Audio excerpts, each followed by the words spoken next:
To me, homelessness is, there's no boundaries for homelessness. It's basically, it doesn't judge. It could be from somebody from a baby to an elderly, and so there's no boundaries for homelessness. My situation was job, so lack of job is one of the reasons why I'm homeless right now. So yeah.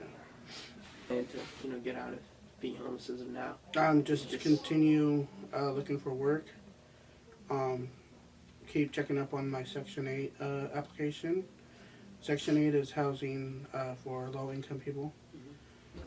So yeah, just basically just find jobs that were that I fit the criteria to. So, how do you feel like the general public, like us, or just pretty much everybody in general, how do they feel they react towards seeing you, or react to the homeless in general? Or do you think you're stereotyped unfairly, or just seen unfairly, or what do you wish they knew? Well, to me, basically, I don't look homeless. I mean, like I said, homeless, it ranges, from a child to an elderly person or whoever. It doesn't have no judgment. Like somebody could be, we're living in a nice house. Next day they'll be, on the street or whatever. Like the people that were affected from the fire, that was something that was unexpected. So, I mean, it doesn't affect me really because I just, if someone says, oh, he's homeless or whatever, I gotta be the better person to be like, yeah, that's, my situation, could be anything. But, I don't take it in effect, If I get judged, I get judged. I get judged no matter what. The way I look, the way I dress, anybody gets judged for anything. But, yeah, I don't let it affect me. I just go about my day and do what I need to do. Like, to me, I mean, I would say, just, if you see someone who's homeless, like, get to know them, don't judge them, get to know them, like, at least try to talk to them and say, hey, how are you having a good day, or, is everything all right, be there for them, because nobody knows when someone's going to be homeless themselves, so it's always a good way to, lend a hand to someone who needs help. Not necessarily you give them money or clothing or food or anything like that. There's always someone who wants to just sit and talk, so yeah, it's always good to always open up to people and get to know them and say, hey, you're right, you having because there's a lot of people that have a lot of addictions and issues and struggles that they're dealing with, and we don't know personally. I mean, someone can just say, oh, he's homeless, but what was the reason why he was homeless? So it's good to ask. That way,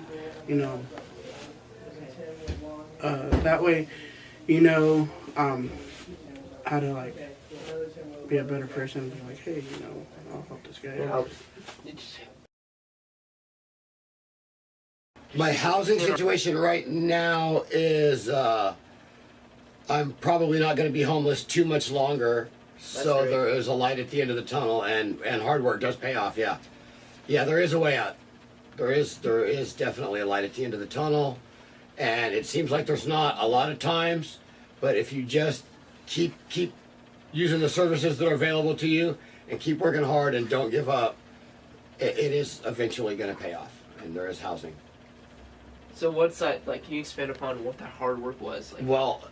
Living in a lot of homeless shelters and working 2, 3, sometimes 4 jobs, counting the part-time stuff, and just Luther Burbank housing and utilizing any resources you have and following up on any leads that you can, shared housing type stuff, and you have to be vigilant. You have to be so vigilant, especially here in Sonoma County, because there's just so little housing available at any price range, and especially at an affordable price range. It's very difficult these days. But with the shelters, it's easier to get off the street now, I believe, than ever before. It's not easy to get your own spot, but it is easy to get off the street. It's easy to get off the street. It's easy to get off the street. We have the Mission here. The Armory's open now. Mary Isaac Center, the National Guard Armory is open a little bit. We have Sam Jones with Catholic Charities. So there are some services available to get at least off the street, which is the big first step. Anybody that's been in the street knows the first thing you got to do is get off the street and get into some temporary shelter. So we need that, like, temporary shelters available. Yes, more. Yes, we need so much more. If you go to Berkeley and get off the freeway, you'll see they have whole off ramps that are just tent cities and stuff, and those poor people need a shower, and they need meals, and they need a place to lay down, and it's getting worse and not better. And we need temporary shelters so bad. I mean, hundreds of times more than we have now. We need, and thank God that the Armory has opened up recently. That's a start here in Santa Rosa, and that's been taking some of the burden off of the gospel mission here. But yeah, it's tough out there. Like, what are your goals for the future? Or just to keep a roof over my head, and I would like to do some outreach with developmentally disabled adults, where I'm cooking down at Meals on Wheels where I work. We have volunteers that come in, and they're the Down syndrome kids. They're just the greatest to work with in the world, and all they want to do is help make food and stuff. And they think I'm really funny, so I'm drawn in that direction. I want to work with the developmentally disabled. That's personally what I want to do. think you want to see that as a career? I cook as a career. Okay. Yeah, so I'll probably keep doing that, or wherever the Lord leads me to.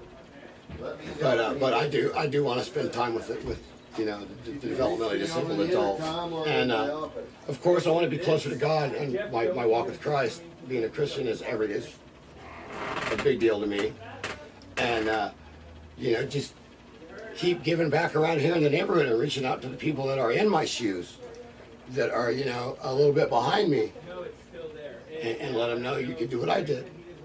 Just do what I did. See, there is a way out, and you can win here, and you can come up, and things can be all right.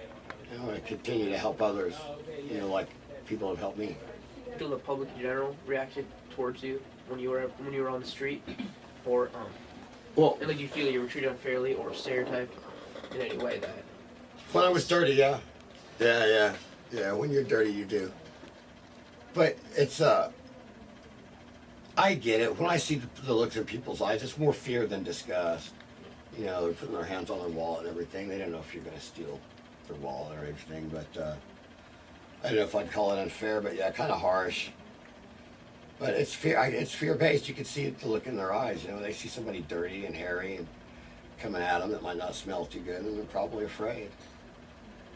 And then there's a very small percentage of people out there that I think are just mean people by nature that look down on others anyway. Homeless or not, they're always going to find something wrong with someone, But for the most part, I believe that people are good. I meet good people. Wherever I go, I meet good people. So maybe I'm just drawn to good people, and maybe people are good, but I believe the majority of people are good. I really do, the public included. Very good, actually.